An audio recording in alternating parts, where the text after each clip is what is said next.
Associação Brasileira da Indústria de Dispositivos Médicos. Há mais de 60 anos, existimos para promover o fortalecimento da cadeia produtiva da saúde, fundamental para o desenvolvimento social e econômico do país. Guiados pelo comprometimento com o setor, impulsionamos a inovação e defendemos as demandas das fabricantes nacionais.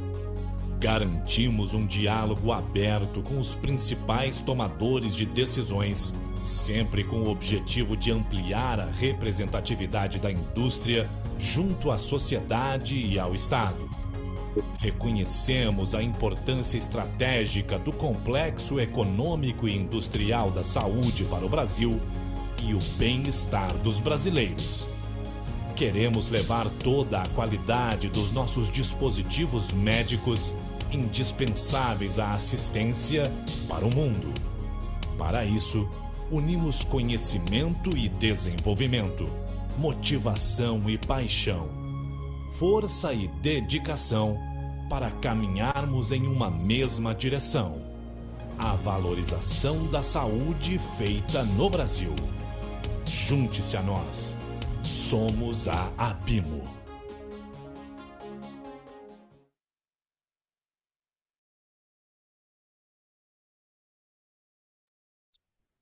Olá, boa tarde a todos. Mais uma vez, é com grande satisfação que a BIMO e o Instituto Brasileiro de Pesquisa e Inovação em Saúde, IBIPS, vêm até o setor regulado de dispositivos médicos para fazer mais uma apresentação de um assunto tão importante, de um tema tão em destaque, que é esse da área de IVD. A ideia desse seminário é exatamente desmistificar aquela ideia de que o IVD é mais complicado, ele tem um regramento particular específico, quando, na verdade, ele, pelo contrário até, ele é muito mais harmonizado pelo mundo afora. Por falar em harmonização, outro fator interessante na data de hoje, 26 de janeiro de 2026, a Anvisa completa 27 anos de existência. Significa dizer que já é uma agência madura, em plena consistência, consolidada, com participação e influência nos principais mercados, cenários regulatórios do mundo todo. FDA nos Estados Unidos, Europa, mercado asiático, enfim. Hoje a Anvisa se iguala de igual para igual, lado a lado, ombro a ombro com as principais agências internacionais. O que isso traz para nós como indústria nacional? Traz que, de imediato, os nossos produtos são regrados sanitariamente, da mesma forma, os mesmos requisitos, com a mesma lógica sanitária que são os dispositivos nos Estados Unidos, na Europa, Japão, China, no mundo todo. Então, é exatamente nessa linha que nós vamos trazer um grupo seleto de profissionais, tanto no mercado regulatório, como aqui no Brasil, como na Europa. E, por fim, a nossa querida Larissa, que vai dar a sua mensagem, o seu testemunho, o seu relato desse mercado de dispositivos médicos, pincelando com informações do mundo de dispositivos médicos, no caso, mais precisamente, os IVDs. Para começar, então, a nossa fala, eu gostaria de trazer para a tela o Francisco Falossi. Francisco Falossi é um grande amigo de longa data, ele é instrutor do IBIPS, né? Ele é tecnólogo em sistemas biomédicos, possui mais de 25 anos de experiência na área de assuntos regulatórios de dispositivos médicos. Atuou nas áreas de engenharia clínica, organismos de certificação e em fabricantes nacionais e multinacionais. Atualmente coordena as comissões de estudo e aspectos comuns de segurança para equipamentos eletromédicos e de equipamento eletromédico. É membro expert internacional representando o Brasil em diversos grupos de trabalho na própria ISO 210, no grupos da qualidade ISO 13485, ISO 14971, ISO 62366 e assim sucessivamente. Por favor, Francisco, venha brilhantar o nosso webinar com a tua experiência, com a tua fala. Por favor. Obrigado, Luiz. Obrigado, pessoal. Boa tarde a todos os participantes. A gente está aqui para falar um pouquinho sobre o IVD, né? E principalmente as similaridades, como o Luiz bem colocou, as similaridades entre o IVDR e os regulamentos da Anvisa. Eu gostei muito da tua fala, Luiz, porque você falou uma coisa da Anvisa que é a realidade realmente do mercado hoje. A Anvisa se igualou regulatoriamente a diversos grandes reguladores de mercado. Ela senta na mesma mesa, ela senta na mesma posição de FDA, de Europa, de Japão, China, Austrália, Canadá, não só em comissões internacionais como o próprio fórum do IMDRF, mas em fóruns também de discussão de mercado, de proteção de mercado e de atendimento a requisitos de mercado. Então, o que eu vou apresentar hoje para vocês, eu vou começar a compartilhar minha tela aqui já para mostrar para vocês. Espero que vocês estejam vendo aqui minha apresentação. A gente vai falar um pouquinho sobre o que tem de parecido entre o regulamento europeu para IVD, tá, o IVDR, né? E o que a Anvisa propõe de regulamento para isso, o que ela tem hoje de regulado. A Anvisa publicou em 2023 a RDC 830, que reescreveu o processo de registro e notificação de dispositivos IVD no Brasil hoje, pacificou uma série de fatores, uma série de coisas, ela implementa melhorias nas regras de classificação e nas definições, ela traz novas definições como estado da arte, definição que vem do IMDRF, que a Anvisa traz e adota que é uma definição internacional, finalidade prevista, desempenho clínico, a gente vai falar um pouquinho disso também, tá? Primeira definição, acho que a gente precisa falar um pouquinho, dentro da 830, que a Anvisa pacifica a definição de IVD. Então, um dispositivo IVD é reagente, calibrador, padrão, controle, coletor de amostra, software, instrumentos ou artigos usados individualmente em combinação com sua intenção de uso destinado pelo fabricante para análise in vitro, tá, de amostras derivadas do corpo humano. Ele vai fornecer informações para diagnóstico, auxílio de diagnóstico, monitoramento, compatibilidade, triagem, predisposição, prognóstico, predição e determinação de estado fisiológico, que é uma definição muito similar ao que a Europa definiu no regulamento para IVDR. Então, no IVDR, ele vai falar que é a mesma coisa, tá? Ele vai trazer algumas coisas. O IVDR é um pouquinho mais amplo, tá? A Anvisa tem algumas questões que alguns dispositivos IVD, eles vão naqueles produtos borderline, que pode ser até tratado como medicamento, mas tem algumas questões, é muito próximo hoje ao IVD. Essa é a definição de dispositivo médico para diagnóstico in vitro no regulamento para IVD, que é o 2017-746. É qualquer dispositivo médico que consiste no reagente, produto reagente, calibrador, material controle, kit, instrumento, aparelho ou parte do equipamento ou software ou sistema usado isolado ou em conjunto destinado pelo fabricante para ser utilizado em análises de amostras in vitro provenientes do corpo humano e para fazer avaliação de um estado fisiológico biológico, incapacidade, diagnóstico. Então ficou muito parecido. Então isso eu acho que é o primeiro ponto. As definições são muito pares, não tem tanta diferença entre a Anvisa e o IVD. Outra definição que a Anvisa traz na RDC 830 e traz na RDC 848 também é o desempenho clínico de um dispositivo médico in vitro. Ele vai trazer essa definição que é a capacidade de ser dispositivo de IVD produzir um resultado correlacionado com uma condição clínica ou estado fisiológico específico, de acordo com a população-alvo e usuário previsto, que é a mesma definição da Europa. Tá? A única questão é que esse texto aqui que eu peguei, ele é um texto que é português de Portugal. Vocês vão ver a palavra utilizador é usuário, o Brasil usa a palavra usuário, a Europa usa utilizador.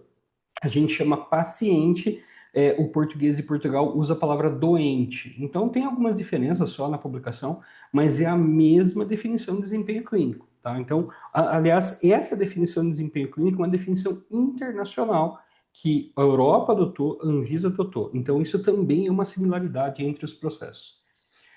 As classes de risco são idênticas. A Anvisa usou o modelo europeu como base, tá? Ela foi inspirada pelo IVDR para criar as classes de risco.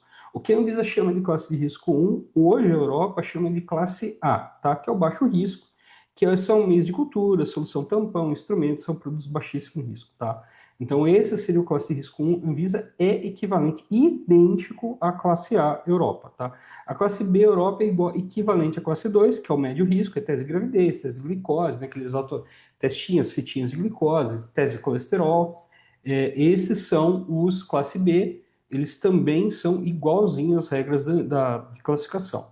Tem a classe C, que daí para Anvisa é o classe de risco 3, que são produtos que geram risco, mas um risco individual, um diagnóstico que pode afetar o indivíduo. Então, testes genéticos, marcadores tumorais, compatibilidade de HLA. Então, esses são os produtos que geram um risco para o paciente. Ele pode ter um risco de um diagnóstico incorreto e levar a um tratamento totalmente incorreto ou até um agravamento da doença. E tem daí o classe de risco 4, que para a Europa é o classe D, que daí é alto risco público, porque daí ele pode gerar. São testes para HIV, hepatite C, sífilis, porque isso daí pode prejudicar outras pessoas. Tipagem sanguínea, por causa de bolsas de sangue, isso também é uma questão muito, muito séria também para os produtos na Europa, que é a classe de risco D, que seria equivalente a 4 no Brasil. Então vocês estão vendo que não tem diferença. Até a título de curiosidade, tem um documento, que é um documento orientativo da Europa, que é o MDCG 2024-11, que ele faz uma apresentação de como eu aplico as 7 regras, e você segue essas 7 regras, vai definindo a classificação do produto, seja classe de risco 1, 2, 3 e 4, né? Na Europa seria A, B, C e D. Mas ele vai definindo essas regras. Então, é um documento orientativo. E ele não só isso, ele dá exemplos de, por exemplo, na regra 1, quais seriam os produtos que seriam classe A, que seriam classe D, que seriam classe C. Então, ele vai apresentando isso pelas regras. Então, é um documento orientativo. Se você tem dúvida na sua regra de classificação brasileira, você pode usar esse documento europeu que vai te ajudar a fazer tanto para a Europa quanto para o Brasil, porque é idêntico o mesmo sistema, tá bom? Essa apresentação, já respondendo alguns, tá? Vai estar disponível, depois a Bimo vai deixar disponível para os que se inscreveram, tá? E aqui nessas páginas que vocês estão vendo aqui vão ter os links para esses documentos.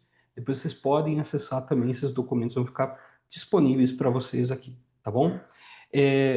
Outro ponto importante que a gente precisa falar da Europa, que a Anvisa pacifica também agora com a RDC 751 para dispositivo médico e a RDC 830/2023 para IVD, a questão do dossiê técnico, né? Que é um documento são uma pasta, né, de documentos, uma lista de documentos que tem que ser apresentado para a Anvisa, dependendo da classificação de risco, né? Produtos classe de risco 3 e 4 na Anvisa registro precisariam apresentar esse dossiê, notificação classe 2 também precisa apresentar o dossiê. Para a classe de risco 1, Anvisa, ele não é necessário apresentar o dossiê, mas o fabricante precisa manter esse dossiê técnico atualizado. Ele pacifica uma série de coisas, ele vai pedir, ele tem 6 capítulos, né? O capítulo 1 vai falar sobre o produto, o capítulo 2 sobre informações, na verdade o capítulo 1 vai falar sobre o formulário da Anvisa, algumas informações de lista de produtos. O capítulo 2 vai falar do produto, indicação de uso, como aplicado, uso pretendido, usuário, ambiente, histórico global de comercialização, se ele já é exportado, esse produto, ou ele é importado. O capítulo 3 vai falar de questões não clínicas, técnicas do produto, então, a precisão analítica, o desempenho clínico do produto, como é que ele vai funcionar, princípios de funcionamento, como ele vai operar, gerenciamento de risco, lista de normas que você aplicou para o produto, testes que foram feitos. O capítulo 4 vai falar do desempenho clínico do produto que precisa ser apresentado. O capítulo 5 vai falar de informações de rotulagem, instruções de uso, o que precisa ser feito. E o capítulo 6 vai falar de informações de projeto, de fabricação que precisam ser apresentados, tá? Esse dossiê técnico ele é baseado no modelo do IMDRF. A Anvisa usou o Table of Contents, que é um guia, um formulário que o IMDRF criou, que seria uma lista de documentos que seriam necessários para uma submissão regulatória. A Anvisa não utiliza todos os documentos do Table of Contents, ela pega alguns e cria o dossiê técnico que é submetido na RDC 830, que a gente tem que apresentar, né, para a classe de risco 2, 3 e 4, classe de risco 1, o fabricante tem que deixar atualizada essa documentação, porque ela pode ser, esse dossiê, porque ela pode ser pedido a qualquer momento, tá? Então, esse dossiê técnico da Anvisa, ele vai ter uma similaridade incrível com a documentação técnica da Europa. Hoje, a Europa ela vai ter dois anexos que, dentro do regulamento europeu, eles vão ter vários itens, né, vários artigos, mas eles vão ter anexos. Dois anexos, que é o anexo 1, que é o anexo geral de segurança e desempenho, né, requisitos gerais de segurança e desempenho, que é muito parecido com a RDC 848, já vamos falar disso. Ele vai pedir algumas coisas que são muito similares, 90% é parecido. A documentação técnica que tem que ser apresentada também é 90% parecido com o que a Anvisa pede hoje no dossiê técnico. Vamos falar um pouquinho sobre isso. Primeira questão, da descrição do dispositivo, o que eu tenho que apresentar para a Anvisa e o que eu teria que apresentar para a Europa. Muito similar, gente, tá? Descrição detalhada do IVD, se ele tem indicação de uso, variante, acessório, quem que é usuário, quem é paciente, princípio de funcionamento, classificação, isso é idêntico, tá? É as mesmas informações. Um detalhezinho aqui e ali que a Europa vai pedir, um detalhezinho aqui e ali, um formulário que a Anvisa vai pedir, mas basicamente são as mesmas informações. Segurança e desempenho. A Anvisa publicou agora em 2024, e é um documento baseado também, ele serviu como base um documento do MDRF, os requisitos essenciais de segurança e desempenho, que são obrigatórios tanto para dispositivo médico quanto para dispositivos IVD. É um documento que trata para ambos os tipos de produtos. E tem nessa RDC 848 itens específicos de segurança e desempenho específicos para IVD. Por exemplo, a precisão,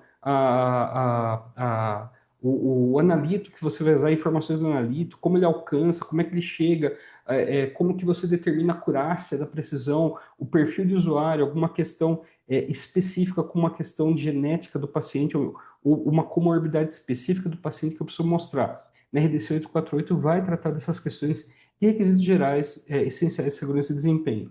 A Europa vai ter o anexo 1, que é 95% igual. O que são esses 5% diferentes, Francisco, do que a Anvisa pede na RDC 848 com o anexo 1? Uma especificidade ou outra. Ele vai pedir, por exemplo, dentro dessa questão, que vai ter que apresentar algumas informações referentes a um determinado perfil de paciente, alguns cuidados de pós-mercado, que eles vão pedir dentro do anexo 1 de segurança e desempenho, mas é muito parecido, tá? Então é quase que idêntico. O que está sendo solicitado na RDC 848, 90%, 95%, para não falar mais, dependendo da classe de risco do seu produto, vão ser idênticos, tá?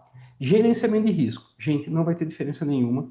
Tudo que a Anvisa pede hoje em gerenciamento de risco, por exemplo, eu posso usar 14971, a norma ISO 14971 para gerenciamento de risco? Pode. Você pode usar ela. E a Europa adota. A 14971 é uma norma hoje harmonizada na Europa, e a norma harmonizada, ela gera uma presunção de conformidade com atendimento ao regulamento para IVD, o IVDR. Então você pode usar ela. Detalhe, tá? Na 24971, que é o guia de aplicação da 14971, vai ter um anexo que vai falar especificamente como eu vou aplicar gerenciamento de risco para IVD.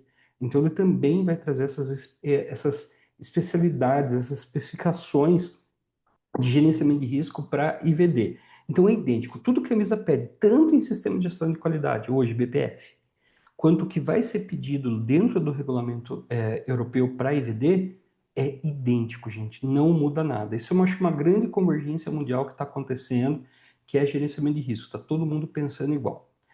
Avaliação de desempenho, muito similar. Eu tenho que fazer dados de desempenho do analítico, clínico, relatórios de estabilidade. Ele vai pedir, especificamente na Europa, vai ter um formato de relatório, que tem modelo já pronto, tá? A Europa já tem um modelo pronto que você tem que fazer, que é um relatório de avaliação de desempenho, que é Performance Evaluation Report, que é um modelo que já tem pronto. Então você não precisa, ele já tem muito bem claro o que você vai ter que apresentar nesse relatório, que é muito parecido com informações que são apresentadas pela Anvisa no dossiê técnico também, tá? Tem uma questão de validade científica, desempenho analítico clínico, que é parecido também com o que a Anvisa pede hoje, tá? Então a gente está falando aí de informações que são 90% parecidas também, não é uma coisa tão difícil que o pessoal vai tratar disso. Informações de projeto e de fabricação. Tem algumas diferencinhas sim, tá? a Anvisa específica com algumas coisas. Ela quer ver o RMP do produto, ela vai querer ver a questão do local de fabricação, fluxograma de fabricação, como é feito o controle de qualidade. São informações que têm que ser apresentadas no dossiê técnico. As informações de projeto de fabricação no IVD são avaliadas em auditoria e também na documentação técnica. Uma parte do projeto é avaliada em dossiê técnico, uma parte é avaliada em auditoria de fábrica também. Mas não são informações diferentes, tá?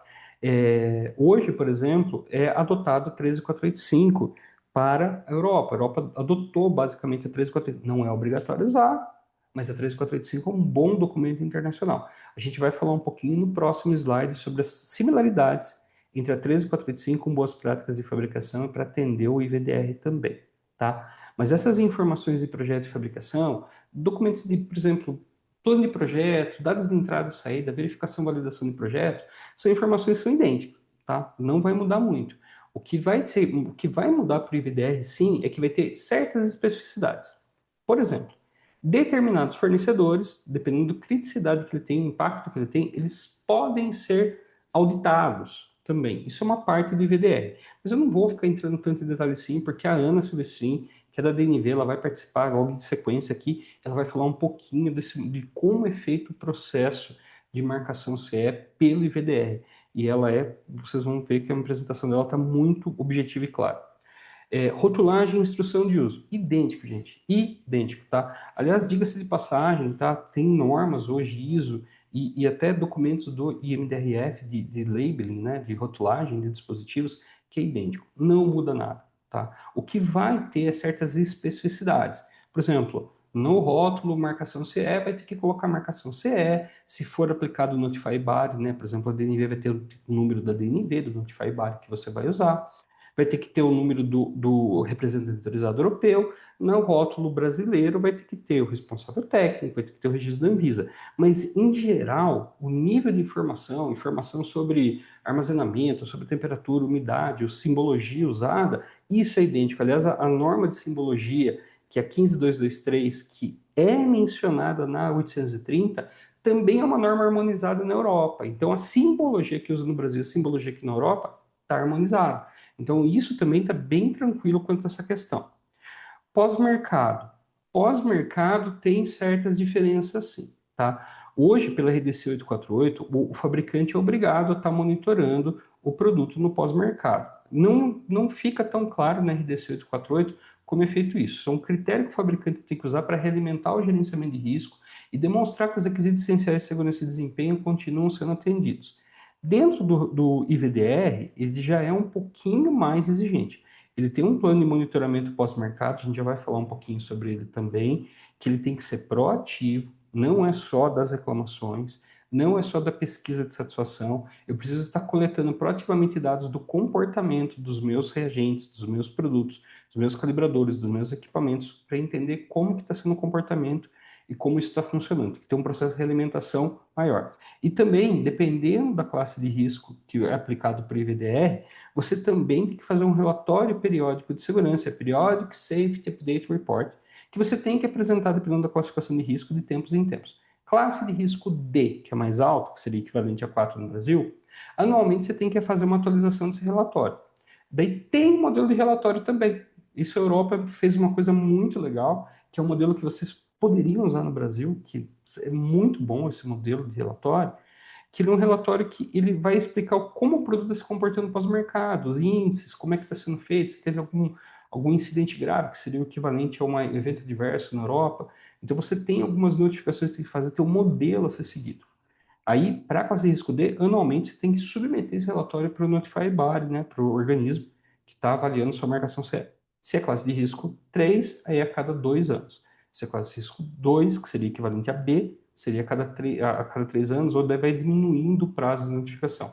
Tem algumas especificidades para isso. O pós-mercado na Europa, ele aumentou bastante em relação a outros requisitos anteriores das diretivas, né, para in vitro. Aumentou muito pós-mercado mesmo, tá? Para sistema de gestão da qualidade, e o pessoal fala muito de BPF, né, da RDC 665, que dependendo da classe de risco do produto, a Anvisa não faz inspeção. Bom, vamos lá. A 13485, que é uma norma internacional para sistema de gestão da qualidade, está sendo amplamente adotada. O FDA já está utilizando, já está num processo de transição, que vai deixar de usar a BPF deles para usar a 13485 modificada. Tem alguns pontos que da 13485 que o FDA considera que ela não cobre, ele pede alguns pontos específicos, né, que é o QMRS, né, o QMRS do FDA. Ele vai pedir específico alguns pontos que a 13485 ele considera que não cobre de forma tão abrangente, então ele pede uma avaliação melhor. Mas a base é a 13485. Hoje, se a gente pegar, por exemplo, a RDC 665 com a 13485, gente, 90% é idêntico, tá? É muito parecido, muito, muito parecido. Documentação, controle de documentos e registros é muito parecido, vai ter algumas especificidades, tá? A Anvisa vai exigir a lista mestre de documentos, né? Mas vai ter uma obrigatoriedade de ter listado para a Anvisa que eu tenho que descrever o que foi alterado no documento. Vai ter algumas questões assim. Mas, por exemplo, controle de compras é muito parecido, projeto de desenvolvimento é muito parecido, mas muito parecido mesmo, só alguns pontos que a Anvisa vai exigir que tem que ter uma liberação de projeto formal, mas assim, 99% da documentação é idêntica. Controles de produção é muito parecido, calibração de instrumentos é muito parecido, amostragem, indicadores de qualidade é muito parecido, tratativa de não conformidade, ação corretiva preventiva é idêntico, tratamento de reclamação é idêntico. Tem a 13485 também tem exigência de pós-mercado, que é a mais do que a BPF não pede, né? Mas é um requisito que a Anvisa já pede isso há muitos anos, em outros regulamentos. Tecnovigilância também vai pedir em sistema de gestão, isso também a 13485 cobre. Então, se você está atendendo boas práticas de fabricação e atendendo outros regulamentos da Anvisa, você já está atendendo 90% do que a 13485 pede. O que a 13485 vai ter um pouquinho mais de especificidade? Ela tem mais rigor no planejamento do processo, abordagem processual, como é que eu avalio isso. Mas isso é muito parecido também com aquele famoso controle de mudanças, que é o artigo 106 de BPF. Então, se você está atendendo BPF, hoje, pela RDC 665 2022, você está atendendo 90% do que a 13485 pede. Em alguns casos, principalmente para EVD, chega até a ser 95%, tá? Que tem também diferença na questão de sistema de gestão. Na Europa, vai ter uma pessoa que é a pessoa responsável pela conformidade regulatória, né? Uma pessoa que ela tem que garantir que o regulamento europeu está implementado em todas as atividades que a empresa fabrica. Tudo que ela faz, todos os produtos que ela vai fabricar, que vão ter marcação CL, tem que estar constantemente atendendo o regulamento europeu. A Anvisa tem esse papel responsável técnico, ele tem que garantir que os regulamentos estão sendo atendidos, que o produto está conforme o que foi declarado no registro, na notificação. Então, isso também não muda também tanto ali. O que muda é o nome, a nomenclatura, mas é muito parecido o papel de cada um. Escopo do sistema de gestão. Hoje, o sistema de gestão das boas práticas de fabricação, ele obriga todo o ciclo de vida de produto. Se você pega ali no item de gerenciamento de risco, que é o artigo 18, 19 e 20 das boas práticas, ele obriga que isso seja implementado em todo o ciclo de vida do produto, desde da ideia de projeto de desenvolvimento, até fabricação, venda, descarte do último produto fabricado. Então, é todo o ciclo de vida. O monitoramento pós-mercado, aí vai ter diferenças, tá? Porque na Europa, além dos requisitos que pede na 13485, ele vai exigir um pós-mercado proativo. Então, tem uma exigência um pouquinho maior quanto a isso, tá? E ele está integrado dentro do sistema de gestão. A Anvisa vai pedir o sistema de tecnovigilância, que ele é reativo, né? Reclamações e ações coletivas, ação de campo, que tem que ser feito. Auditoria. É uma auditoria por um organismo notificado externo, tá? Designado por um órgão competente europeu. A DNV, por exemplo, ela já foi um dos primeiros organismos a serem designados dentro da Europa, acho que hoje um dos maiores dentro da Europa. A Anvisa é um modelo de inspeção de boas práticas de fabricação. O CBPF também pode ser feito por auditoria terceira parte, pelo MDSAP também. Para produtos classe de risco 1 e 2, também pode ser feita uma auditoria 13485, se o fabricante quiser, mas não é obrigatório no Brasil, e também uma auditoria MDSAP, se ele quiser também. Gerenciamento de risco e gestão de riscos. É aplicado, isso é obrigatório tanto para 13485, para a Europa, pelo IVDR, tanto para a Anvisa, tá? Então, pela RDC 848 e pela RDC 665, é obrigatório apresentar gestão de risco.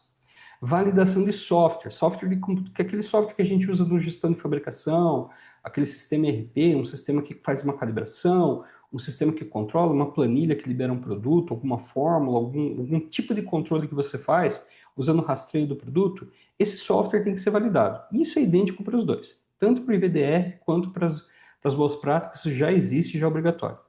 Rastreabilidade de produto. Tem que ter identificação, rastreio, armazenamento adequado, tudo isso está no 13485 também, mas a Europa vai exigir o UDI, que a Anvisa também já está exigindo. Então, isso não é também uma grande diferença. O modelo internacional de UDI que foi implementado é o que a Anvisa também está adotando. Então, o que a Europa adotou de UDI é idêntico ao que a Anvisa está adotando.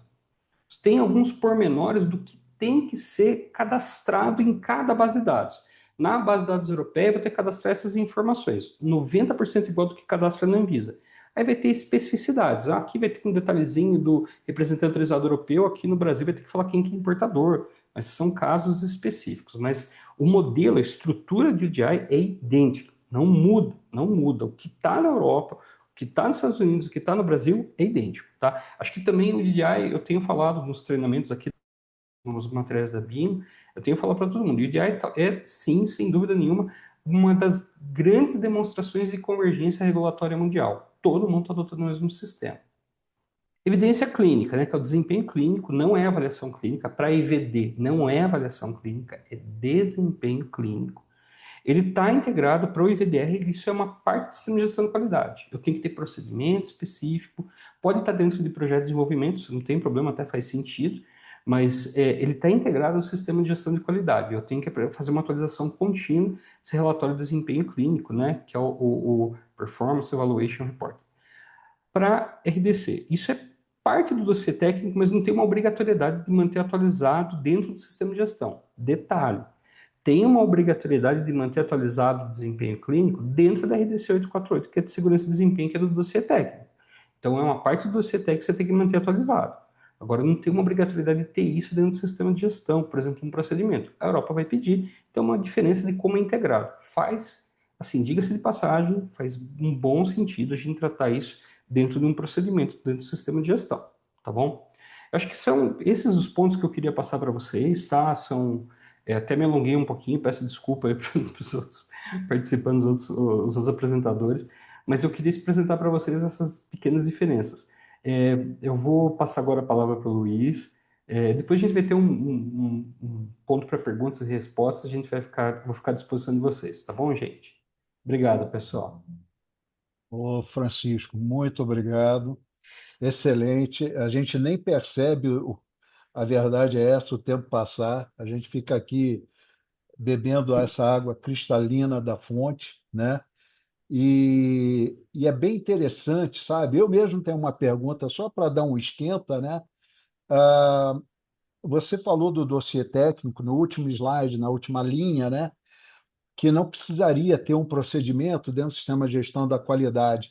Mas, veja, se a gente pensar, por exemplo, aqui uma provocação, controle de documento, isso não seria aplicável dentro do sistema de Sim, gestão? sim, seria. Eu acho que ele é uma. Porque, assim, dentro a pergunta é ótima. Dentro do IVDR, ele tem uma obrigatoriedade que tem que ter procedimentos para fazer como que trata, definir responsabilidade, como que é feito isso. Em documentos orientativos do INDRF e também de outros documentos orientativos da Anvisa, existe essa sugestão, tá? Você tem que manter atualizado. Procedimentar isso daí, na verdade eu acho que vai ajudar até o sistema de gestão funcionar melhor. Como você bem colocou, controle do documento, definir responsável, definir formulário, e daí fica a dica. O formulário europeu, que já tem um modelo pronto, a Ana vai falar talvez um pouquinho disso daí, ela já vai falar um pouco, tem muito documento baseado na Europa, ele tem 95% do que a Anvisa pede. O que são 5%? Aqueles pormenores, né? Informação específica do Brasil, alguma questão ali do registro da Anvisa, responsável técnico, que tem que ser colocado. Mas é um documento que pode ser usado como base para dentro do Brasil. Então, já fica a dica também para vocês aí. Perfeito. É porque eu trago isso até dentro de uma visão maior de dossiê técnico, porque a gente tem isso nos demais dispositivos médicos, né? Tem o IVD, tem o Avaliação AT-10 clínica para e tem os dispositivo médico. equipamentos médicos, exatamente. E aí, quando você está observando o SGQ, embora seja SGQ, algo mais voltado para processos, fluxos, mas ele não pode, né? Ainda mais quando a gente analisa o fluxo, né? A gente não pode fazer uma desconexão com o produto. né? Até para determinar alguns pontos mais críticos, né? E aí é aquela história, eu destaco aqui, dentro da minha experiência, para os ouvintes que estão é, participando, estão nos vendo, que o Dossietec tem muita gente que é risco 2, é risco 1, é notificação. Eu só preencho o formulário, faço as apresentações das tabelas comparativas, das imagens do produto, mas eu não me preocupo tanto com Dossietec. Cuidado, gente, porque às vezes numa auditoria, numa inspeção, até de tecnovigilância, até pelo Sistema Nacional de Vigilância Sanitária, um colega da vigilância do estado ou do município, ele pode chamar esse documento, uma vez que é um documento sanitário previsto em regramento. Então, a dica do Francisco é muito importante, que não seja, às vezes, declaradamente obrigatório, né? Não há um nexo causal imediato, mas se a gente analisar a filosofia, a lógica sanitária, não tem muito como fazer uma desconexão de uma forma ou de outra, documentos de registro, notificação e documentos de boas práticas, eles estão, de alguma forma, conectados. Então, atenção para essa dica do Francisco é fundamental. Uma outra dica, antes de passar a palavra para a Ana, que você destacou muito bem, é também a questão da tecnovigilância. A tecnovigilância, e aí o trabalho mais recente da, da gerência que vem sendo realizado pelo Fabiano Romaiolo e equipe, lá com a Glorinha, com a Estela e outros, né? É buscar uma proatividade da tecnovigilância no Brasil, não esperar simplesmente uma notificação da Anvisa ou um desdobramento do gerenciamento do arquivo de reclamações. Não é isso, Francisco? Ou seja, é importante que essa filosofia do pós-venda, do pós-mercado, seja incutido. Concorda, Francisco? Eu não só concordo, eu reforço o que você falou, porque hoje, o que está acontecendo de convergência mundial? Hoje o pós-mercado, e fica uma dica agora para todos os que estão participando aqui. Informação de pós-mercado hoje está valendo ouro, gente. Isso é um novo ouro na área de dispositivo médico. É os dados pós-mercado. É o Big Data, o Big Data que o pessoal fala, que é os dados que você está pegando o comportamento do uso do seu produto. Para entender o perfil do usuário, perfil do paciente, como que ele está se comportando, resultado do produto. Cara, isso vai te ajudar em uma infinidade de coisas. Estratégia comercial, estratégia de venda, onde que eu preciso focar mais em um determinado tipo de treinamento, um determinado tipo de marketing, um determinado tipo de uso, onde está correndo o erro de uso, para entender qual o comportamento do produto. Isso vai ajudar a empresa a ela fazer uma estratégia comercial muito mais assertiva. Por exemplo, hoje eu estou vendo que as empresas, se elas pudessem estar entendendo o comportamento do produto e buscando entender esse comportamento do produto de uma maneira mais é, saudável, até no sentido de ir proativamente entender como aquele o que o usuário está fazendo e como o paciente está se comportando com o uso do produto, ela vai ter uma estratégia até de colocação no mercado melhor.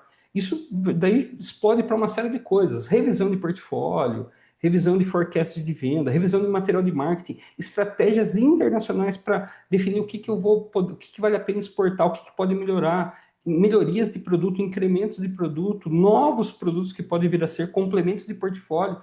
Então tem tanta coisa que vem junto com esse pós-mercado proativo que eu acho que tem tanta coisa que dá para ser feita que é um mar azul para qualquer fabricante hoje. Perfeito, perfeito. Eu queria, então, antes de passar definitivamente para a Ana e fazer a apresentação, o Francisco mencionou algumas normas, né? 13485, 14971, falou do UDI. Eu queria lembrar que o IBIPSI, né? Nós temos um elenco de cursos que abrange toda essa temática que foi pincelada nessa comparação. Então, vocês que estão buscando maiores informações, formação de qualidade, depois do evento eu convido vocês para visitar a página de cursos da BIMO, tá certo? E falando em UDI, eu quero lembrar que nessa semana, dia 29, nós vamos estar lá no CIOSP, no Expo Center Norte, da 2 horas até as 18 horas, falando alguns assuntos de extrema importância junto com a Anvisa. E a primeira mesa que vai ser formada vai ser exatamente sobre o EDI, tá certo? Nós teremos a presença do Paulo José da Anvisa, que é um dos integradores, né, um dos elaboradores dessa harmonização, junto com a Vívia Moraes, dentro da GGTPS. Então, eu também convido vocês, quem tiver a oportunidade, de estar participando do CIOSP. Infelizmente, o evento no CIOSP não será televisionado. Francisco, muito obrigado. Fica aí conosco até o final, porque talvez eu tenho mais perguntas e a audiência certamente terá mais perguntas. Eu gostaria, então, agora de falar da Ana.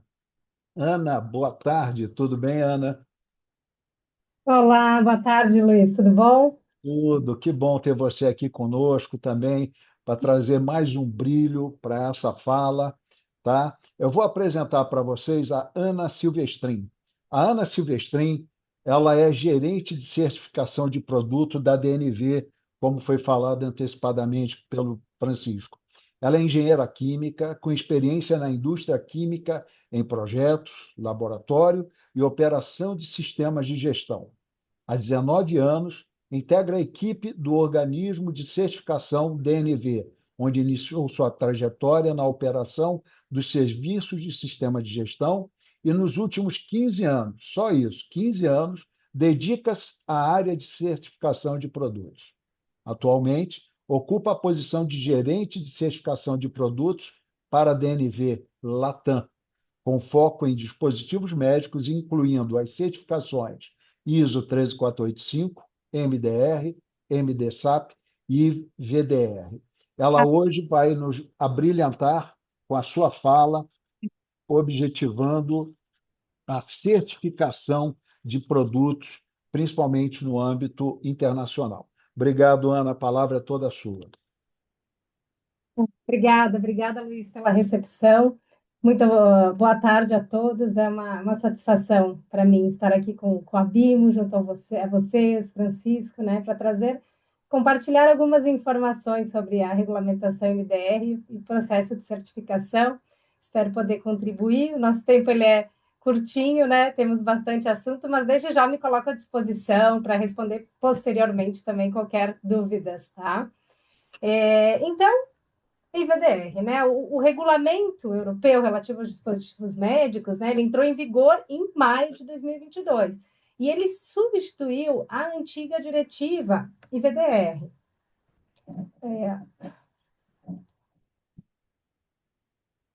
A IVDR. Desculpa, a IVDD. É importante ainda falar sobre esses aspectos, né, da substituição, porque ainda está em vigor o transitional period, né, que é o período de transição, né, muito similar ao que aconteceu, né, com os produtos médicos na MDR, né, na IVDR. Hoje esse processo ele ainda está em curso, né, da extensão da validade, né, da certificação. Então, assim, delineando um pouco como esse processo regulamentar ele ocorre na Europa, né? Então, nós temos a Comissão Europeia, que ela é a instituição responsável por elaborar e apresentar a proposta legislativa. E aí entra, né, em cenário, né, para uma codecisão, Parlamento Europeu, que representa os cidadãos, e o Conselho da União Europeia, que representa os governos nacionais, né? Então, quando a gente tem esse acordo, essa aprovação, a lei ela é adotada, né? E uma vez que ela é adotada, ela é publicada no Jornal Oficial da União Europeia, né? E aí tem força de lei. Então, ele é um processo, né, legislativo, mas altamente técnico, né, com participação ativa das partes interessadas, como, por exemplo, o Medtech, né, a Associação dos Fabricantes na Europa, a NBTIM, que é o grupo dos organismos notificados, né? Então, as partes interessadas participam de forma muito ampla nesses processos, né? Através de consultas, de audiências, de notas técnicas, tanto no durante a tramitação, né, quanto na fase de pós-adoção da legislação, né? Quando chega aquela fase da revisão regulamentar, que é justamente o que está acontecendo aí nesse momento, eu vou falar um pouquinho mais adiante. E o organismo notificado, né? O que é o organismo notificado? Qual o papel dele? O organismo notificado, ele é uma organização independente e ele é designado pelas autoridades competentes, né, ou designatórias dos países do Espaço Econômico Europeu, né? Então, o organismo notificado ele tem a competência legal para realizar as avaliações de conformidades conforme o regulamento, né? E é ele, então, que realiza, né, o que a gente chama de processo de certificação, que nada mais é que o processo de avaliação de conformidade que vai atestar que o seu dispositivo de diagnóstico in vitro cumpre, né, com todos os requisitos de segurança, de desempenho e de qualidade do regulamento, né? Como isso acontece na prática, o organismo ele vai realizar as etapas do processo de certificação, o qual a gente vai detalhar um pouquinho mais à frente, e ao atestar essa conformidade, o organismo emite um certificado que vai autorizar o fabricante a utilizar a marcação CE em seus produtos, né? Então, ele é legalmente responsável por permitir acesso ao mercado europeu, né? Então, no mercado europeu, ele garante acesso ao mercado, né? Hoje, ele ainda não substitui automaticamente, né, todos os requisitos de notificação ou registro dentro dos países da Comunidade Europeia, mas se espera que no futuro breve, com a ampla implementação do EUDAMED, né, essa necessidade de registro adicional seja excluída, tá? Todavia, nós temos, né, não são todas as classes de produto que exigem a certificação por organismo notificado. Então, na IVDR, por exemplo, nós temos os produtos classe 2A não estéreis, né? Então, para esses produtos, o fabricante ele é totalmente responsável por demonstrar a conformidade, né? É o que a regulamentação ela chama de autodeclaração, né? Que é aquela classe de produto que possui o menor risco dentro da regulamentação, né? E é assim que, em geral, todas as regulamentações e as diretivas europeias operam, com base no risco, né, do produto.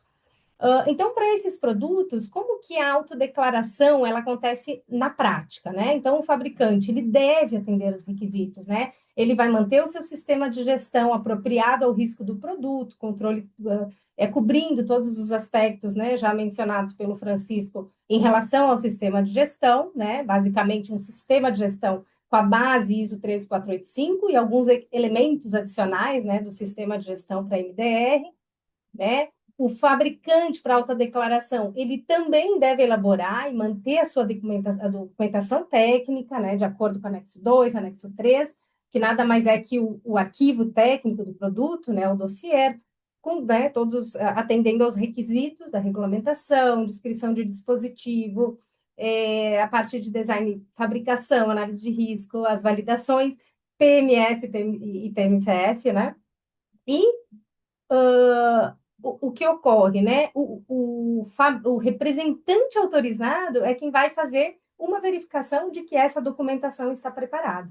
Aí o fabricante, então, como etapa seguinte, ele vai elaborar a sua declaração de conformidade, o representante autorizado também é quem vai verificar se essa declaração de conformidade foi elaborada, e o fabricante vai registrar o dispositivo, né? Vai registrar o fabricante, o representante, o dispositivo no EUDAMED, e a partir daí, né, ele pode fazer a sua self-declaration, né, autodeclaração, que é a marcação CE do produto, sem nenhum envolvimento e avaliação de organismo notificado, né? E também, após a autodeclaração, o fabricante ele também precisa cumprir as obrigações de pós-mercado, né, de PMS e vigilância, tá? Então, e eles são, né? Os PMS eles são obrigatórios, mas eles são proporcionais ao risco, né? Que ele é uma classe de produto mais baixa. Então, é sempre proporcional ao risco, né?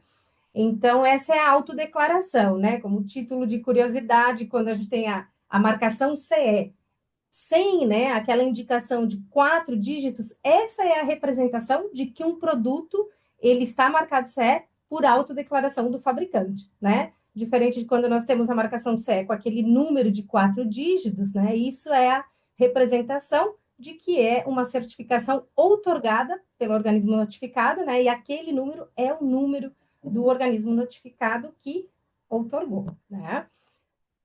O Francisco comentou, né, a questão da IVDR, né, que ela não exige a ISO 13485, né, eu acho que vale ressaltar, porque às vezes tem um pouco de confusão, eu preciso ter uma certificação ISO 13485 para entrar num processo MDR, e não, né, a resposta é não, não é necessário, né, na prática, o que ocorre é que os fabricantes, né, que eles têm a certificação ISO 13485, ele já vai construindo essa maturidade do sistema de gestão, né? Ou seja, ele já está um passo à frente, né, quando inicia a implementação da IVDR, né? E considerando toda a similaridade com as boas práticas, né, de fabricação, aqui no Brasil a gente entende, né, que os fabricantes eles estão já nesse nível, né, para dar início, mesmo sem a 13485, dar início no processo de IVDR. Tá? Falar um pouquinho, então, sobre o acesso aos mercados, né? Então, marcação CE, ela é obrigatória apenas no espaço econômico europeu, né? Então, fazem parte os 27 países da União Europeia e mais 3 países da Associação Europeia de Livre Comércio, né? Mas o que acontece é que nós vemos hoje, né? Que nós temos hoje é um cenário onde a marcação CE ela abre mercado para muitos outros países também, porque ela reduz as exigências, substancialmente em alguns casos, reduz as exigências, se o produto já tiver marcação CE. Né? Em outras palavras, a marcação CE ela serve como uma evidência técnica para abreviar algumas rotas, né, em alguns países e obter, né, avaliações mais simplificadas para o registro do produto, né? Então, isso ocorre porque a CE ela é considerada, né, uma das regulamentações mais exigentes do mundo, e isso acontece de forma muito similar, né, para a MDR, e em outras palavras, né, os países com uma estrutura regulatória, às vezes um pouco menor, eles confiam na robustez, né, da legislação europeia. Então, nós temos países, né, do Oriente Médio, África, né, e mesmo América Latina, né, que fazem esse reconhecimento dessa robustez. Então, isso é importante, né, quando a gente pensa em IVDR, né, não necessariamente estamos pensando em Europa, né, de forma muito similar também para os fabricantes de produtos médicos. Aqui, então, chegamos para falar um pouquinho, então, sobre essa mudança da IVDR em relação ao MDD, e ela é importante, né, do ponto de vista regulatório, porque uma das principais mudanças é o sistema de classificação baseado em risco, o qual o Francisco já cobriu também, né? Mas por que dentro da IVDR ele é muito importante? É porque ela mudou o cenário de exigência de certificação por organismo notificado, né? Então, na IVDD, né, era um cenário onde mais de 80% dos produtos eram marcados CE por autodeclaração, tá? E hoje se inverteu, basicamente, hoje mais de 80% dos produtos exigem, né, a certificação do organismo notificado. A IVDD, ela tinha um sistema que era de classificação baseada em lista, né? Então, haviam listas fechadas, pré-definidas na legislação, lá no anexo 2, lista A, X produtos, lista B, X produtos, e os produtos para autoteste, e mesmo nos produtos para autoteste, o critério não era risco clínico, né? Era apenas o fato de ser self-testing, né? Utilizado por leigos. Então, assim, os produtos que não estavam na lista A, na lista B, ou na categoria do self-testing, eles entravam como other, né, outros IVDs, né, e podiam seguir a rota por autodeclaração, né? Então, era um sistema que ele era muito limitado, ele focava em doenças específicas, patologias específicas, né, e não focava na avaliação completa de risco, né? Então, ele ficava rígido, né? Ele não conseguia acompanhar novas doenças, novas tecnologias, ou mesmo novos riscos, né? Então, essa mudança é importante porque muda, né, esse cenário. Outra mudança, né, de significativa, né, foi que o Francisco já comentou um pouco também, é em relação à avaliação, né, de desempenho mais rigorosa, né? Então, a IVDR, ela quer que você prove, né, com os dados completos, verificáveis, né, que o seu IVD ele funciona cientificamente, analiticamente e clinicamente, né? E também, né, outra mudança significativa é na vigilância pós-mercado, né? Então, como Francisco também já comentou, ela deixa de ser reativa, né? Não existe mais o reativo, existe o proativo, existe o fabricante procurando qualquer sinais, né, de problemas com os seus produtos, né? Então, ela é uma atividade obrigatória, ela tem que ser estruturada, com documentos formais, entregas específicas, né? Então, essa é uma das mudanças também, uma das mudanças mais importantes, né? Junto com o reporte de tendências, que também, né, o Francisco comentou, o que é muito interessante, né? O fabricante, ele precisa, né, definir os métodos, a coleta, o registro, os métodos estatísticos, né, e os limiares. E ele precisa notificar a autoridade competente na Europa quando esse limiar for ultrapassado, né, o limiar das tendências. Então, essa também é uma das alterações. Vamos, então, agora cobrir um pouquinho sobre o período de transição, né? Então, lá, né, em 2024, né, foi publicada, né, a regulamentação que introduziu as extensões condicionais, né, e a razão, né, formal, né, da comissão foi claramente, né, evitar riscos de desabastecimento, garantir, né, a continuidade dos dispositivos no mercado, né, então, ou seja, é um foco em proteção da saúde pública, né, devido à falta da capacidade dos organismos notificados, né, que lá no início eram em número muito menor, né, então, o processo estava num ritmo muito lento, né? Então, a regulamentação ela foi publicada, né, e ela definiu algumas condições, né, para que os fabricantes pudessem obter esse benefício da extensão, né? Então, pelo menos ter o seu QMS e VDR, né, implementado, né, manter a conformidade com o IVDD, né, e alguns requisitos, né, de pós-mercado, alguns poucos requisitos da IVDR que o fabricante IVDD, né, precisa implementar para atender as condições e obter, né, o que eles chamam benefício da extensão, também muito similar, né, ao que aconteceu, né, na MDR. Então, para o IVDR classe D, esse prazo ele já foi encerrado ano passado, né? Então, os fabricantes que atenderam as condições, né, no ano passado, eles já têm seu benefício da extensão até 31 de dezembro de 2027, né? Para os produtos classe C, nós temos, então, este ano, né, agora em maio de 2026, é o prazo de aplicação formal para o processo de certificação, e setembro de 2026, o prazo para firma de contrato com o organismo notificado, né, obtendo a extensão até dezembro de 2028, e os produtos classe B e A estéreo, eles têm a aplicação lá em maio de 2027, contrato em setembro de 2027, e a extensão desses produtos irá ser estendida, né, 31 de dezembro de 2029, né?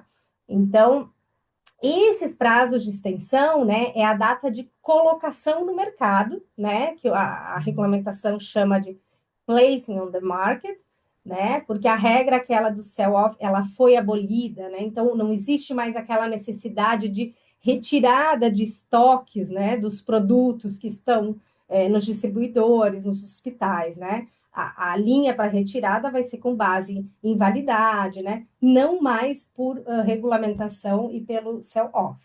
Tá? Ok. Bom, aqui nós temos um slide falando um pouquinho da classificação. Eu não vou ser repetitiva aqui ao que o Francisco já nos colocou, né? Mas basicamente, né, é muito similar, né? É praticamente igual ao processo, né? Estabelecido hoje pela Anvisa. Então, é a base no risco que o uso incorreto, ou que a falha, né? Ou que a imprecisão desse teste pode impactar ou na saúde pública ou no paciente, né? Qual o tipo de informação fornecida pelo teste, né? Se são diagnósticos de doenças infecciosas ou graves, né? Se eles determinam elegibilidade para tratamento, se eles são testes para doenças genéticas, né? E a parte da questão do impacto clínico, né? Qual o impacto clínico de um resultado falso deste IVD, de um falso negativo, né? Ou um falso positivo deste IVD. Então, esses são os principais fatores, né? Aqui estão as 7 regras que o Francisco comentou. E nós temos a questão ali das características de uso, que também, né, em alguns casos, vai implicar, né, na classificação. Né? Então, por exemplo, a parte do self-testing. Né? Então, o mesmo teste que ele é classe B, né, ele pode ser classe D se ele for self-testing.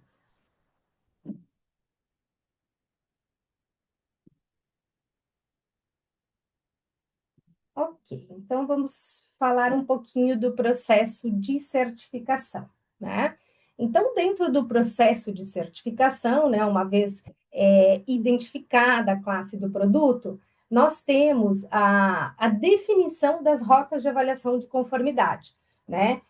Em função da classe do produto, né? Então, o anexo 9, né, que é o Sistema de Gestão da Qualidade mais avaliação técnica, ele é o mais comum, né, em função, em geral, de estratégias de mercado mesmo, né, investimento. Nós temos o anexo 10, que é o exame de tipo, né, e o anexo 11, que é a verificação de conformidade baseada na produção. Né, e quando usa o anexo 10, em geral, ele vai em conjunto com o anexo 11, né. Um processo, né, muito similar, né, também ao IVDR, em termos de rotas de avaliação, mas eu acho que aqui, nesse ponto, vale a pena focar em 2 tipos de produtos, que são os que têm mais alto risco, né, e que possuem requisitos adicionais dentro do processo de certificação. Então, um deles é o Companion Diagnostics, né, que é aquele IVD que ele é essencial para o uso seguro de um medicamento específico, né? Então, ou ele identifica o paciente que vai se beneficiar daquele fármaco, né? Ou ele identifica o paciente que pode ter um alto risco, né? Em função de reação adversas deste fármaco, né? Então, para este tipo de produto, né, antes de emitir após o processo de certificação, mas antes de emitir o certificado, o organismo ele precisa consultar, né, uma autoridade competente ou o EMA, né, dependendo aí da classe de produto, que basicamente é para obter uma opinião, né, científica sobre adequação, né, do companion diagnostic com o medicamento. Né? Então, é essa validação, esse desempenho clínico do teste no contexto do fármaco. Né? Então, ela é uma etapa adicional, né, dentro do processo de certificação. E também, e vale a pena, acho que, comentar aqui, o classe D, né? Porque o classe D, ele tem um requisito que hoje eu diria, assim, dentro de todas os requisitos, né, e todas as similaridades, e a capacidade que nós vemos hoje tão real dos fabricantes estarem atendendo a IVDR, né, muito similar à Anvisa, de forma muito adequada, o produto classe B, o produto classe D, eu acho que ele é o que fica mais prejudicado quando a gente pensa em mercado externo, né? Por quê? Porque esse produto, enfim, né, a regulamentação para reforçar a supervisão científica dos IVDs, né, né, a regulamentação ela exige que seja feita uma verificação de desempenho, que ela é realizada pelos laboratórios referência na Europa, né? Isso já é aplicável para quando houver um laboratório disponível, né? Para testes que não há o laboratório disponível, por hora ainda não está obrigatório, né? Então, são enviadas amostras, né, obrigatoriamente, para o laboratório que vai testar o produto, vai mandar o parecer para o organismo, né, notificado. Se o parecer for positivo, o organismo finaliza o processo de certificação e emite certificado. Se o parecer for negativo, o organismo não pode certificar, né? Então, esse seria, vamos dizer assim, a classe que hoje, em função até de custo, né, complexidade e a questão de logística, custo logístico, risco logístico, né, e o tempo de acesso no mercado, ele é uma etapa ali do processo que ele acaba estendendo o processo de certificação, né, além de exigir um alto investimento, né. Então, hoje eu vejo assim como um principal, ou talvez o único fator, né, que impactaria hoje. Esses testes, né, eles seguem aplicáveis no pós-certificação, né? Então, assim, existe o teste na etapa de certificação e no pós-certificação todos os lotes eles também devem ser testados, né, pelos laboratórios referência, né?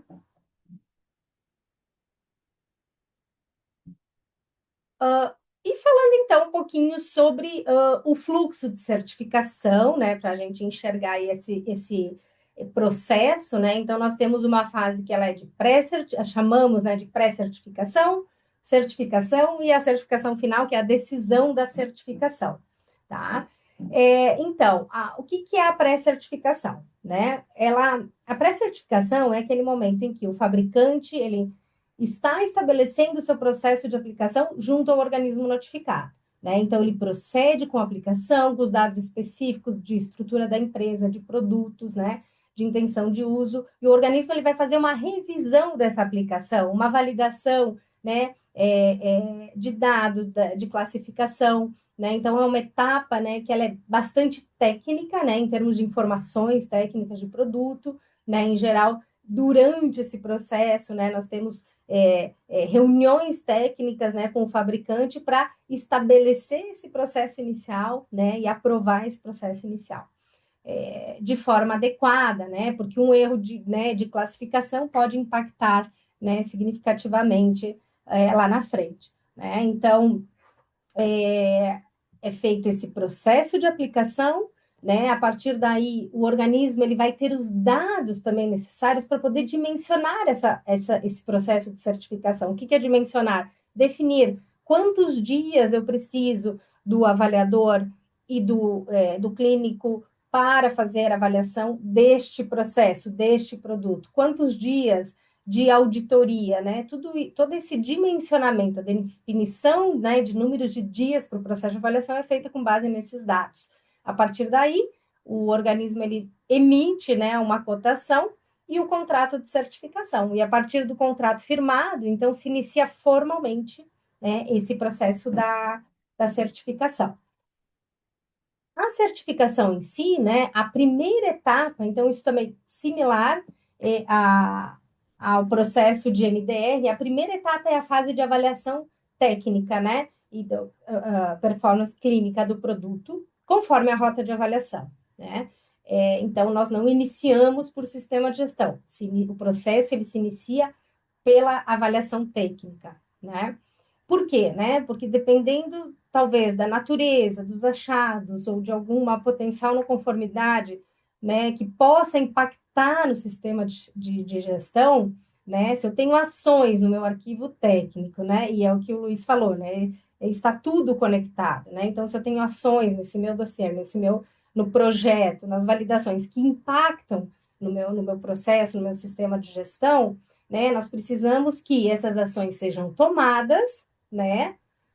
Para então iniciar o processo de auditoria, né? Que seria então a segunda etapa. Então, avaliação técnica e auditoria. Quando a gente fala da auditoria, é exatamente como um processo de certificação ISO 13485 ou de outro sistema de gestão. Né? A gente vai ter um estágio 1, né, onde nós vamos verificar a estrutura desse sistema de gestão. Essa estrutura está estabelecida, né, os documentos, os procedimentos mandatórios, esse sistema está implementado, né? Já tenho auditoria interna, análise crítica, tenho evidências de implementação. É uma verificação, né, se o fabricante ele está pronto para realizar o estágio 2, que é a auditoria inicial. Né? Então, a auditoria inicial, sim, de fato, é uma avaliação completa de todos os requisitos QMS e VDR, do sistema de gestão de VDR.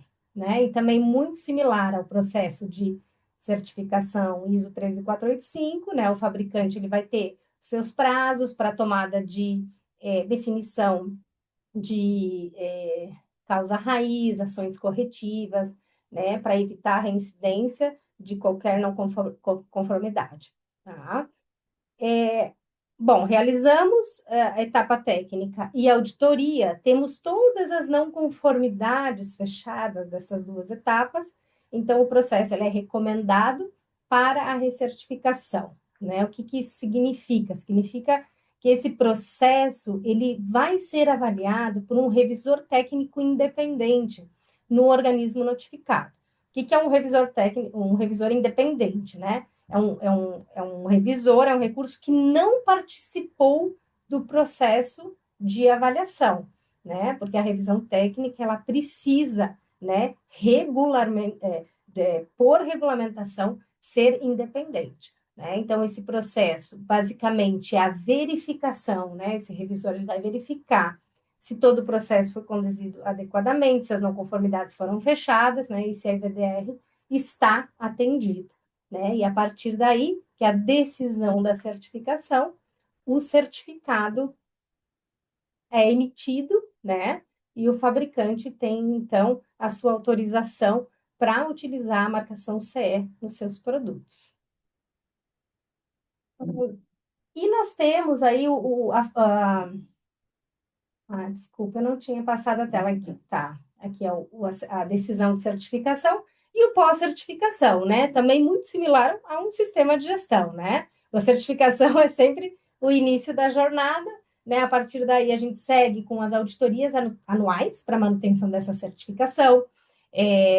Então, a auditoria do sistema de gestão, avaliação do pós-mercado e da vigilância. E, em alguns casos, né, algumas classes de produto, eles permitem uma amostragem da avaliação do arquivo técnico, né? Então, se for o caso, nessas periódicas são avaliados os arquivos técnicos de amostragem. Nós temos a necessidade também, né, regulamentar de realizar uma auditoria não anunciada dentro dos 5 anos, né? E a responsabilidade do fabricante em notificar, né, qualquer mudança significativa que possa impactar, né, no certificado emitido, né? Então, dependendo da natureza dessa mudança significativa, pode ser só realmente uma notificação ou poderá haver necessidade, né, de uma avaliação, né, focada, relacionada com essa mudança significativa, tá? E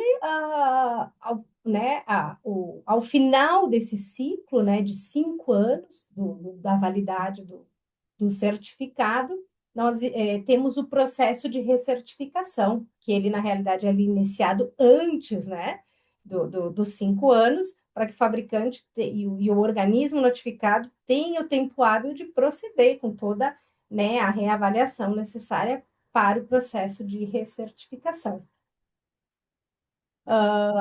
Então, era isso, Luiz, o que eu tinha, né, para compartilhar com vocês hoje. Eu fico à disposição. Eu deixei aqui também alguns links, alguns coincidem com os links do Francisco, tá? Muito obrigada, Luiz, muito obrigada a todos pela participação. Ana, muito obrigado pela tua experiência, pela tua vasta experiência. Dava para notar que você tinha realmente muito mais informação do que o tempo te permitiu. Eu peço desculpas, né, porque o nosso webinar ele tem essa característica de fazer a provocação, tá? Não vou me delongar, porque a gente ainda tem a fala da Larissa, e aí eu vou deixar para o final. Nós já temos algumas perguntas aqui pré-selecionadas, e eu vou já passar a palavra para a Larissa, vou apresentar a Larissa, e ela então traz essa fala um pouquinho mais sobre o mercado propriamente dito. Antes, porém, eu queria destacar aos participantes que entendam a fala, né? Entendam o webinar. A gente está falando da base regulatória, a parte do processo de certificação, né? Empresa-produto, né? Que é uma etapa importantíssima. A Ana nos trouxe ainda a história da época do IVDD para o IVDR, que é uma fase também transitória importante. Então, nesse crescente, agora vem a fala da Larissa. Nesse momento, então, Larissa, eu vou falar um pouquinho do teu perfil para os colegas que estão nos assistindo, e aí a fala é sua. A Larissa é profissional com mais de 12 anos de experiência em projetos setoriais, em parceria com a Apex Brasil, e acesso a mercados internacionais, formada em relações internacionais e com um MBA em projetos e marketing. Atualmente, Larissa ocupa o cargo de gerente de projetos e marketing da Bimo, onde já está há 10 anos atuando no mercado de dispositivos médicos. Larissa, muito obrigado pela sua participação. A palavra é toda sua. Obrigada, Luiz. Bom, boa tarde a todos. Vou colocar aqui minha apresentação, só um minuto.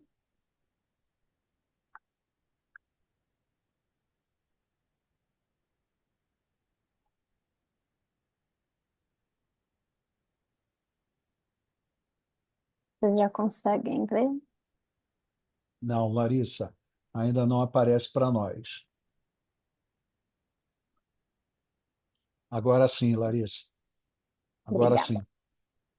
Bom, eu vou falar um pouquinho para vocês aqui dos dados de exportação e importação, produtos, do mercado de laboratório como um todo, que é uma das verticais que a Bimo trabalha. Então, dentro desse setor também tem os dispositivos de IVD, mas ele cobre também o setor de laboratório como um todo, equipamentos, vai um pouco além, do IVD. Eu coloquei aqui para vocês os dados do comparativo de 2024 com 2025. Então, vocês podem ver que a balança comercial do setor, ela é deficitária. Isso não é só em laboratório, tá? Nos outros verticais que a Bimo também trabalha, médico hospitalar, odonto, a gente trabalha com uma balança deficitária. A gente tem muitas multinacionais aqui no Brasil, então isso acaba ajudando a gente ter essa balança comercial deficitária. Em 2024, o Brasil exportou mais de 123 milhões de dólares e em 2025 na casa dos 137. Então a gente teve um aumento aí de 10,62% de um ano para o outro. E o mesmo aconteceu com as importações. Então, as importações são na casa do bilhão, né? 5 bilhões. E também tivemos um crescimento de 10,21% no valor das importações do setor.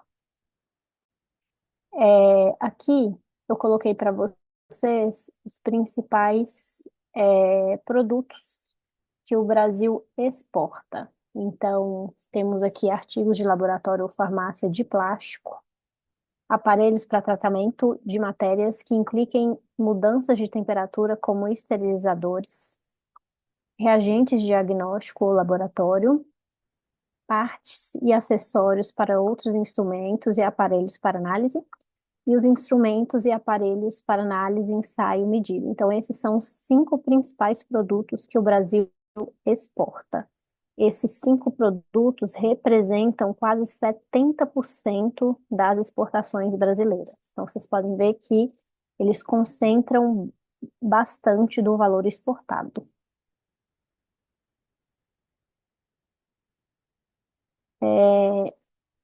Coloquei aqui também para vocês os top 5 países de destino das nossas exportações em 2025.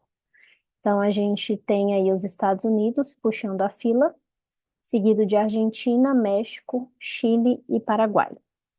Então, a gente pode ver que mesmo com o tarifaço, né, no ano passado, os Estados Unidos continuam aí como top 1, não só em laboratório, mas nos outros setores também que a Bimo exporta, que a Bimo trabalha, né, médico hospitalar, odonto, a gente também tem Estados Unidos como o principal destino das exportações. Esses 5 países concentram 47,35% das exportações. Agora falando um pouquinho de importação.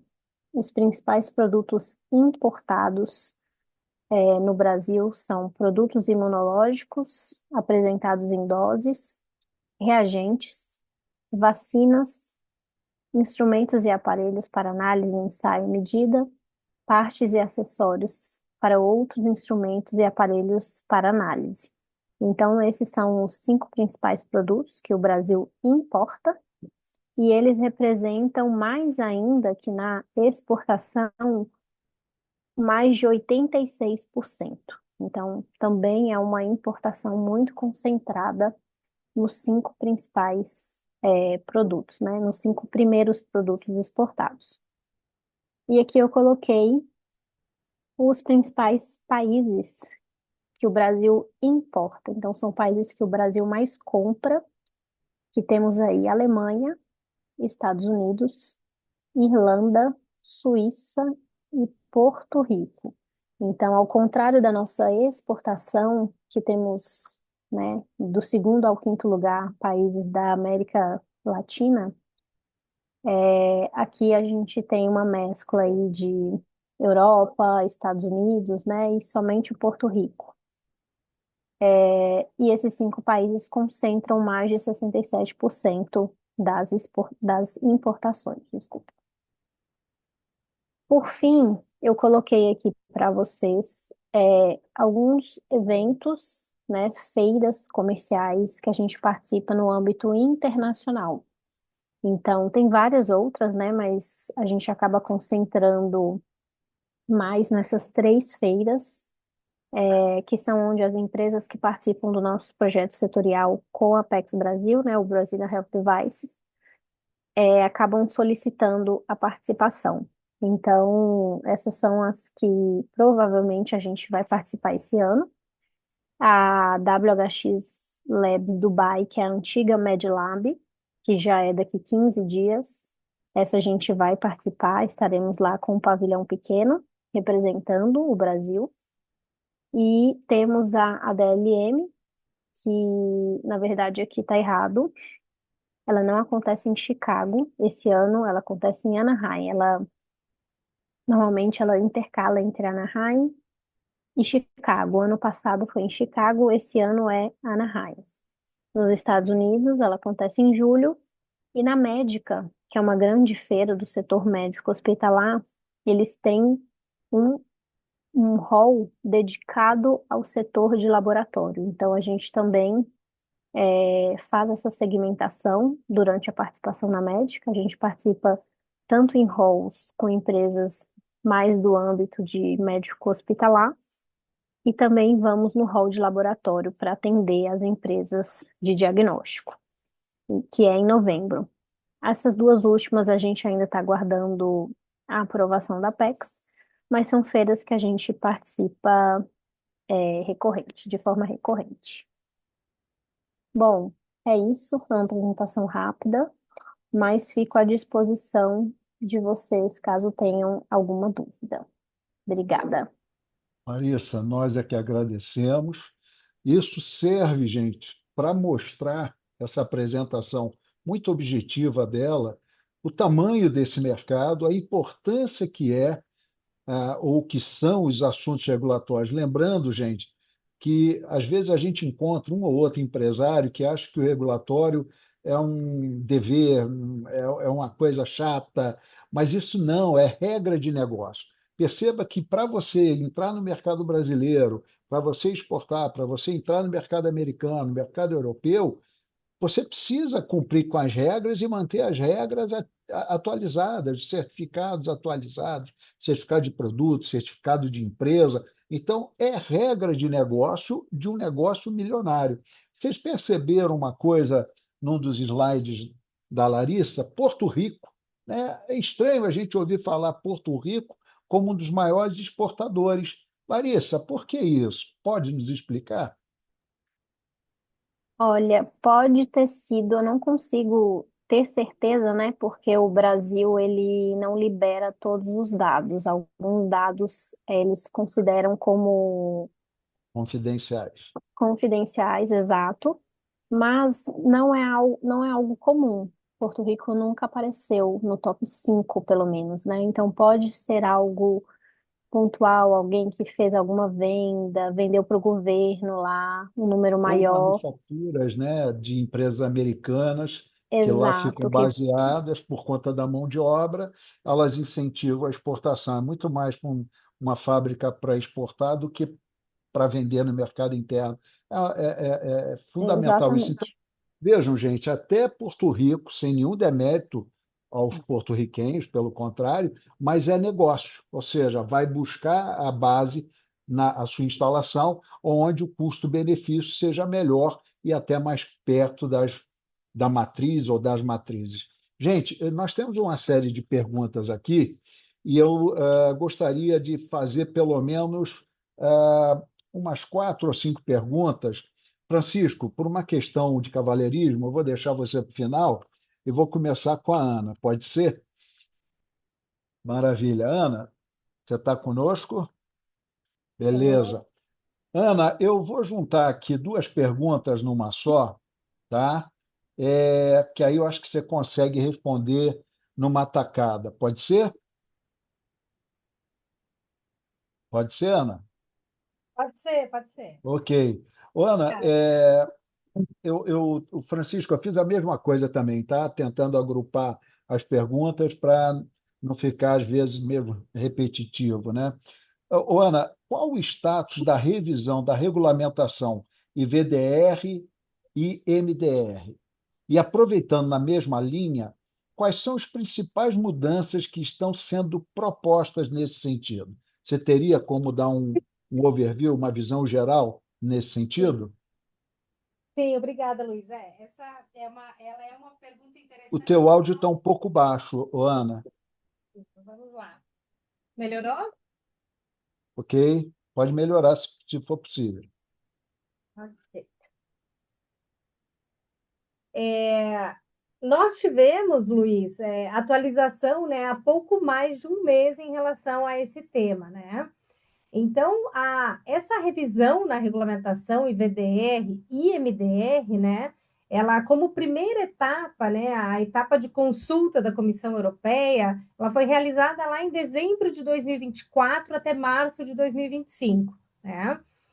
Em junho de 2025, a comissão ela publicou o resultado desta avaliação, né? A Europa chama essa avaliação de Target Evaluation, né? Que é uma avaliação que é conduzida pela própria Comissão Europeia, né? Então, na verdade, é parte das obrigações, né, da comissão dentro daquela obrigatoriedade de revisar periodicamente, né, as regulamentações dentro do Better Regulation na Europa. Então, as comissões gerais, né, que são as DGs dentro da comissão, são quem fazem essa análise, né, e publicam esse resultado. Então, fazem parte os economistas, juristas, né, cientistas. E esse relatório, ele é o relatório que alimenta, né, que alimentou a redação formal que foi publicada agora no dia 16 de dezembro, né? Então, hoje, a proposta ela já está publicada e em vias de análise, né, pelo Parlamento e pelo Conselho, né, porque ela é uma decisão conjunta, né, Parlamento e Conselho. A Europa ela não tem um prazo definido, sabe, do quando abrimos uma consulta. Não existe uma periodicidade definida regulamentar, mas tem alguns aspectos que delineiam essa questão, né? Então, por exemplo, agora, né, até dezembro de 2024, são 3 anos, né, de implementação efetiva, de aplicação efetiva. Então, a comissão ela já consegue medir, né, os impactos reais, identificar as falhas, receber os dados dos organismos notificados, né? Então, tem essa questão, ou seja, já temos dados suficientes para propor uma reforma, né? Tem a questão da pressão, né, informal e até mesmo super formal agora, né, do Parlamento Europeu. Então, muitos debates em relação ao termo burocrático, né, da certificação, dos riscos, de disponibilidade dos dispositivos no mercado, né? Então, aquele assunto, né, que foi discutido lá, né, para o transitional period, ele ainda está à tona, né? Hoje ainda está em mesa de discussão. E a mensagem assim é que a comissão ela deve agir cedo, né? Não pode esperar para ter nenhum tipo de colapso no mercado, né? Próprio alerta, né, da indústria, dos Estados-membros, dos notify bodies, né? Então, são aspectos que deram esse início, né, nessa consulta e análise de 2024, né, e chegando no relatório em julho e chegando agora na publicação, né? Tem algumas mudanças importantes, né? Então, tem algumas questões administrativas, por exemplo, a remoção do limite de validade dos certificados, que é atualmente de 5 anos. Então, se busca não ter uma validade, né? Dar uma continuidade na validação da certificação e da avaliação. Temos a redução da frequência de atualização, né, do PSUR, que é o Periodical Safety Update Report, prazo de reporte de incidentes também, né, um aumento desse prazo de 15 para 30 dias. Nós vamos ter algumas né, ser aprovado, flexibilização de algumas exigências, né, de equivalência e da parte de validação clínica, algumas questões também relacionadas à reembalagem, né, que tinha algumas burocracias relacionadas também com o organismo notificado para a parte de reembalagem e rotulagem. Então, assim, são alguns aspectos importantes, né, que devem impactar, se aprovado, de forma positiva no fluxo, né, do processo de certificação, né, e também na implementação, né, desses requisitos pelos fabricantes. Poxa, a pergunta foi simples, né? E a resposta, parabéns, muito bom. Eu não imaginava que fosse tão cheio de conteúdo. Que bom, eu fico contente, né, que tenham feito essa pergunta e a gente tenha escolhido, né, garimpou a pedra preciosa. Francisco, eu tenho aqui uma série de perguntas. Eu vou tentar pegar logo uma primeira aqui que tem a ver com aquela fala da GTEC, né, da Gerência de Tecnovigilância, que tem feito um trabalho sob a liderança do Fabiano Romagnolo, Glorinha, né, como a gente falou, mas que a gente percebe ainda uma tecnovigilância por parte das empresas detentoras de registro, tanto fabricantes nacionais como os importadores, muito mais reativo, né? Eu estou aqui na minha, se alguém reclamar, eu vou lá e vejo o que está acontecendo. E aí, Francisco, como é que, veja, como é que você, com a tua experiência, poderia dar como dica, né, para o aculturamento da indústria nacional, das empresas importadoras no Brasil, uma vez que a tendência do pós-mercado é virar, e cada vez maior, você disse até que é um novo business, né? O data mining em cima do pós-mercado.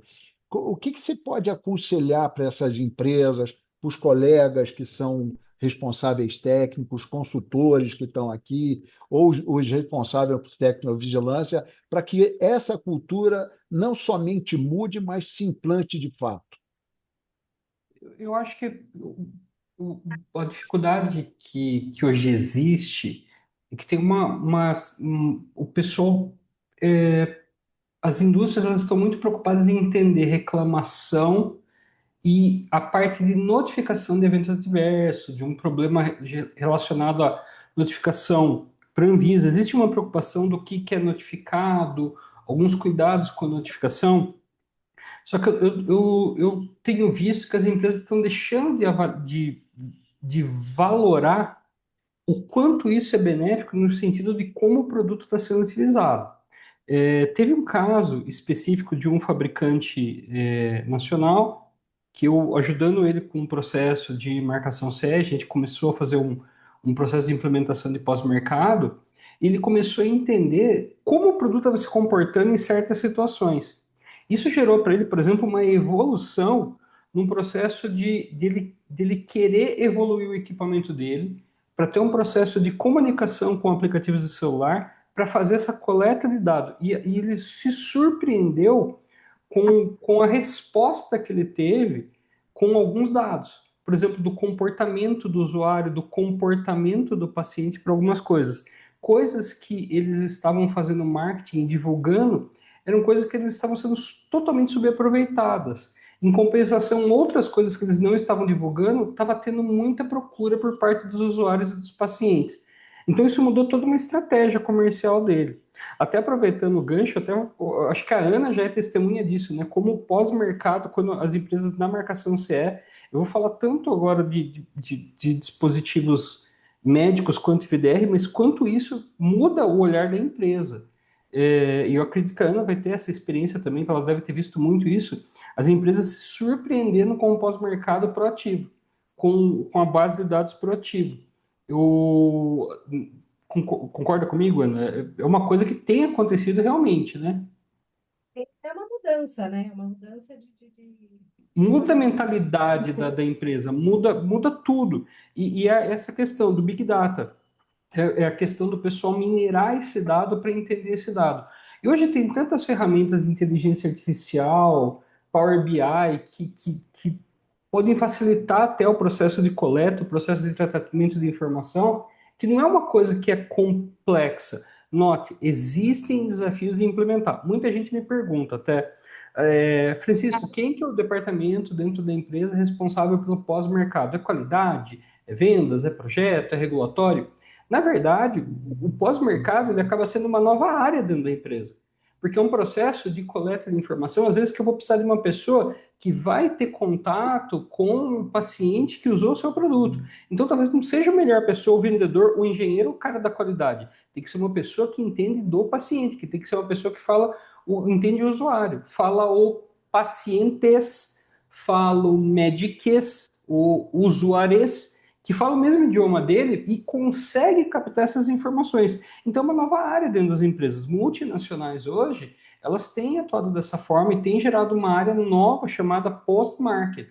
Então, eles como que é o comportamento e a obtenção desses dados. E o pós-mercado, ele gera uma redução de trabalho e uma atualização de documentação constante. Por exemplo, gerenciamento de risco. O pós-mercado realimenta gerenciamento de risco. O pós-mercado realimenta projeto, documentação técnica, dossiê técnico para a Anvisa. Pós-mercado realimenta desempenho clínico, realimenta avaliação clínica se for dispositivos médicos. Então, o pós-mercado, na verdade, ele vai ajudar você a criar atalhos para não ter que estar trabalhando tanto em outras coisas. Então, eu vejo muito disso no pós-mercado. Acho que o principal desafio hoje é das empresas verificarem isso. Mas, como você falou, hoje está cada vez mais o pós-mercado do mundo regulatório internacional está em desenvolvimento. E existe sim uma frente da Anvisa que está para revisar a RDC de tecnovigilância. Isso está em discussão já e vem grandes mudanças por aí. A Anvisa vai exigir um pós-mercado mais proativo dos fabricantes, sim. Que Perfeito. vai ser muito parecido com o europeu. Gente, mais uma vez, uma outra pergunta é, simples que desdobra numa longa explicação. Só para reforçar esse conceito, gente, quando a gente tem uma avaliação clínica, qualquer coisa pré-mercado, você está dentro de um mundo controlado, com um universo controlado, com números controlados, com estatística, com tudo. Quando você tem o teu produto liberado para uso, seja no Brasil ou internacionalmente falando, você tem o mundo real acontecendo. E é aí então que você tem que estar de olho, porque tudo até então que você fez foi feito dentro de um laboratório, dentro de um ecossistema, que mal ou bem você tinha um controle, tá certo? Só que agora, principalmente aquelas indústrias que têm alta produtividade, com grandes quantidades de dispositivos médicos que produzem e colocam no mercado diariamente, não é à toa que farmacovigilância é uma perna fundamental na indústria de medicamentos, né? E já existe há muito mais tempo, né? As pautas de Uppsala, lá na Suécia. Então, isso que a gente vê acontecer em farmacovigilância está muito atrasado se a gente falar de dispositivos médicos. E é muito importante porque é onde, de fato, a gente observa se o produto é seguro e o seu desempenho é aquele que foi projetado, que foi programado, que foi certificado. Gente, eu não vou botar mais perguntas na mesa, porque a gente vai ficar aqui até 10 horas da noite e a audiência tem seu tempo limitado. Eu queria aproveitar esses 2 minutinhos finais para fazer alguns comentários rápidos. Tudo que nós falamos aqui de tecnovigilância, ODI, marca 13485, tecnovigilância 14971, registro, visitem os cursos da BIMO, lá é um elenco fortíssimo, amplo, com pessoas, com instrutores de extremo gabarito, para que vocês possam se inscrever e participar dos nossos cursos online. Dois, nós vamos ter um evento agora no CIOSP, repito, no dia 29, onde nós vamos estar falando não só de UDI, mas falando mais rapidamente, impressão 3D, ou seja, a manufatura aditiva, que é uma grande evolução dos medical devices, tá bom, gente? As apresentações, a outra fala, vão ficar disponíveis para os participantes e essa gravação vai para a nossa plataforma, a BIMO, no YouTube. Do mais, eu queria agradecer imensamente a Ana, a Larissa, ao Francisco, a todos os demais aqui da audiência, que praticamente atingimos uma centena de participantes. Gostaria muito de agradecer, desejar novamente um feliz ano novo, que 2026 seja repleto de boas realizações, menos traumas, né, na área de Anvisa e vigilância sanitária, que muita gente considera isso o arrancar de cabelos, mas que, na verdade, como eu disse, são regras de negócio. Quanto melhor e mais próximo da realidade você souber das regras dos teus produtos, com o business da tua empresa, inclusive melhor você será com certeza valorizado. Minha gente, muito obrigado. Fiquem atentos aos novos webinários, aos novos eventos, a BIMO e BIPS, e eu conto com vocês, como sempre, para prestigiar a nossa audiência, os nossos eventos a BIMO. Obrigado, fiquem todos com Deus, até uma próxima.